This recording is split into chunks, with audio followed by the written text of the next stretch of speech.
महाराष्ट्र का जो धन है वो महाराष्ट्र की जनता को मिलेगा या फिर एक व्यक्ति को मिलेगा? अडानी कंट्रोल कर लेंगे, अरे कौन से क्यों करेंगे भाई, सरकार करेगी, जो करनी है सरकार करेगी।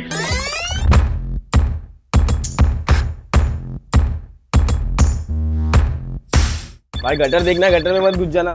There was a lot being said about Dharavi in November 2024 ahead of the Maharashtra election later that month. A lot was also being said about a redevelopment project that aimed to replace it with modern housing. But no one spoke to the people living in Dharavi and the umpteen businesses and creative minds that make Dharavi the very heart of what outsiders call the spirit of Mumbai.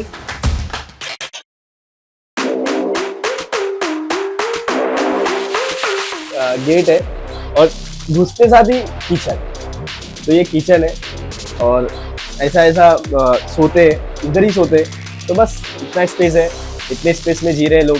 यही है, this is Dharavi, real and raw. पहला गाना लिखा मैंने कल का superstar, मैंने start किया दिया किसी ने ना start.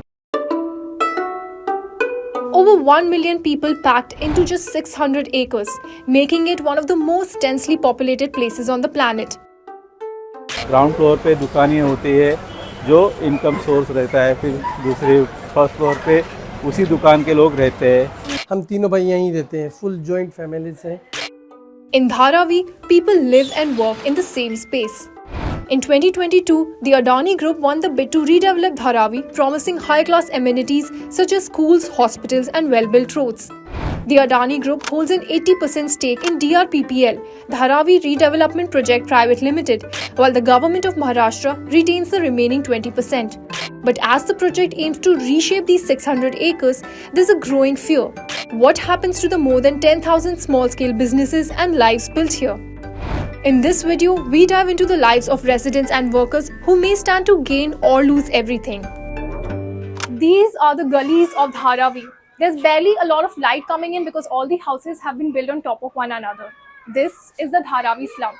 There's barely an area for a person to move in through these narrow gullies, and you can only possibly fit in one person.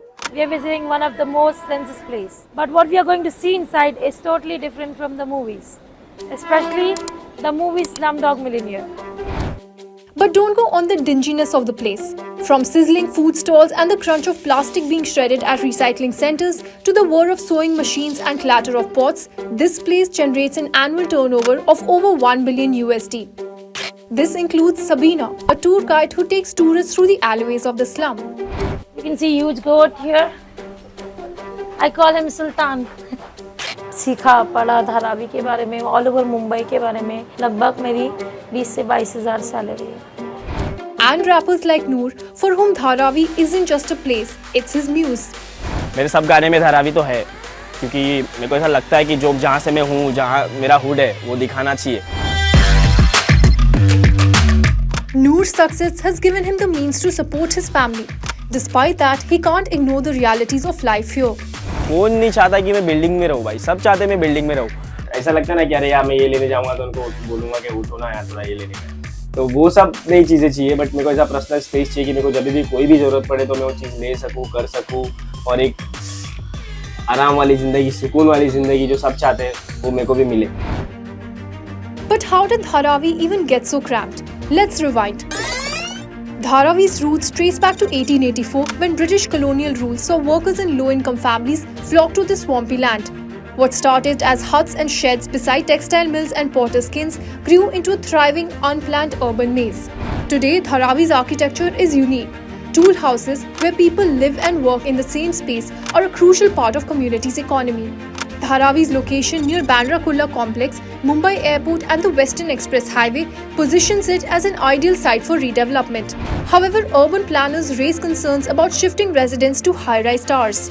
When you rehabilitate people in like these vertical towers, which are like 20-storied buildings, high-rise, high-density model from like a low-rise, low-density model, you take away the livelihood opportunities from them, and what you give them is just a housing. These tool houses stretch across Kumbarwada, Dharavi's Potter Colony. It's home to around 1,500 families. Here, housing and work are deeply intertwined with generations of potters living and working in the same space. ये सब यहाँ पे सब furnace है हमारी, जो almost सबके घर के पास ही होती है, बाजू में ही। They fear that their generational skills will be lost if they have no accommodation for a workplace. अब हमको ये सब जो है तो हमारा फायदा नहीं है, जब तक हमारी रोजी रोटी नहीं है तो हमको कुछ फायदा नहीं है. Since their generations have continued to live here, their houses are also comparatively bigger and so they have no desire to leave. ये हमारा हॉल है, यहाँ पे बड़ा सा हॉल और यहाँ पे किचन है, फर्स्ट फ्लोर है, सेकंड फ्लोर है और थर्ड फ्लोर है. हम तीनों भाई यहीं रहते हैं, फुल जॉइंट फैमिली से. On the other hand, for residents of Muslim Nagar Dharavi 17 like Mubarak, redevelopment is a needed change. बस सुबह दो पानी के टाइम पे पानी चालू होता, बस 12 बजे पानी जा रहा हूँ, बस बहुत दिक्कत हो रही, बहुत तकलीफ हो रही है. Every morning, his home is flooded with water. देखो अपनी लाइफ तो यही है, देख लीजिए अपना किचन यही है, अपना लाइफ में यही चल रहा है अपनी बस. He works out of his shop come home earning rupees 300 daily and isn't too worried about losing his business over redevelopment. Even other shop owners are eager for redevelopment, hoping for better housing and improved living conditions.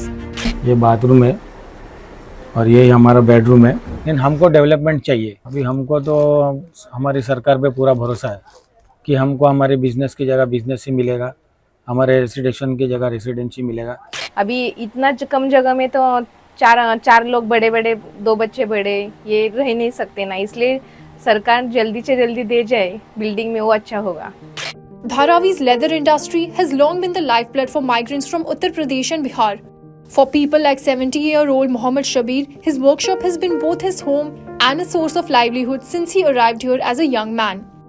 Hotel पे खा लेते हैं, यहाँ के सो जाए, नहाना भी इधर ही है, काम भी इधर ही है, सब समझे. कितना घंटा काम करते हैं आप? 8 घंटे की ड्यूटी है, सुबह 9 से 6. और कितना कमा लेते हैं आप? कमाई तो पूछेंगे तो फिर आप हंसेंगे. 10,000 सैलरी, हम लोग उसी में गुजारा कर लेते हैं. The migrants here that make up small-scale industries are worried about the impact of the redevelopment project on their livelihood. मैं चाहता हूँ डेवलपमेंट होने नहीं चाहिए, क्योंकि बहुत से इंडस्ट्री छोटे मोटे कारोबार, चलो ये तो हम लोग का सेट हो जाएगा, लेकिन जो बेचारे प्लास्टिक जो उनका प्लास्टिक चुनते हैं तो उनके लिए दिक्कत हो जाएगी. This isn't the first time that these projects have been envisioned. Since the 1950s, several proposals have been made, but most failed due to insufficient financial or political support. हे धारावीकरांना मान्य नाही आहे. या ठिकाणी 400 स्क्वेअर फुटाची माग आहे. ह्यातर्फे सरकारचे निषेध म्हणून हा काळे झेंडे लावले गेले. The size of the houses is an issue even today. The 350 square foot promised to the residents might not be enough for the Kolis, the city's original fisher folk. ये हम लोग का किचन, ये हॉल है. अभी madam इतना बड़ा छोड़ के डेवलपमेंट में कैसा जाएंगे? इस जगह से हमारा ना दिल का रिश्ता है, जो क्या हमारे पूर्वज यहाँ जिए बड़े, और ये छोड़ के हम न्यू डेवलपमेंट में बाहर जाएंगे, कैसा लगेगा? Residents like Sabina wonder if they would be able to live outside Dharavi. Dharavi से हमारा सबका घर चल, अब उनको घर धारावी के बाहर दिया जाएगा तो अपने परिवार से तो अलग नहीं रह पाएंगे लोग. And Noor hopes it's not just another empty promise. देखते हैं, अभी इस बार भी सिर्फ बोला गया है, किया नहीं जा रहा है, बट खाली यही बोलते भाई, झूठे सपने दे देंगे. वोट से पहले बोल देंगे, जैसे मंत्री लोगों का काम रहता है ना, वोट से पहले हम ये कर देंगे, हम वो कर देंगे, अकाउंट में इतने पैसे भिजवा देंगे, उतने भिजवा देंगे, बट आते कुछ नहीं है. But change is what Dharavi's residents aspire for. अपना एक घर रहना चाहिए, 2 BHK फ्लैट, ऐसा इंटर मारते ही कुछ एकदम आलीशान वाला फील आना चाहिए, बस ऐसा, बस उतना बस है. जिससे हम मूवीज़ में देखते एक बैकयार्ड हो और अंदर छोटा सा एक बेसमेंट हो, जब मूवी में देखते लोग उतरते हैं वगैरह, और सामने छोटे छोटे जानवर जैसे हम रख सके, एनिमल्स हो गया, गोट्स हो गया. बस ये दिक्कत नहीं रहेगा, बस हो गया अपने लिए.